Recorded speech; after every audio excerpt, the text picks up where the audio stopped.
আগামী শুক্রবার বৈঠকে বসতে যাচ্ছেন প্রধানমন্ত্রী তারেক রহমান এবং চীনের প্রেসিডেন্ট শি জিনপিং। বৈঠকে দ্বিপাক্ষিক বাণিজ্য, আঞ্চলিক সহায়তা এবং বৈশ্বিক গুরুত্বপূর্ণ বিষয়ে আলোচনা হওয়ার কথা রয়েছে। এছাড়াও প্রধানমন্ত্রীর চীন সফরে দুই দেশের মধ্যে প্রায় 17টি চুক্তি এবং সমঝোতা স্মারক সইয়ের সম্ভাবনা রয়েছে।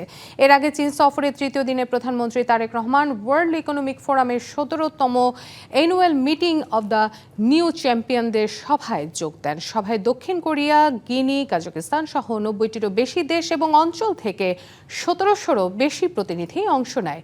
পরে প্রধানমন্ত্রী তারেক রহমানের সঙ্গে চায়নার railway construction, road and bridge corporation এবং চায়না মেশিনারিজ ইঞ্জিনিয়ার কর্পোরেশনের চেয়ারম্যানরা আলাদা বৈঠক করেন।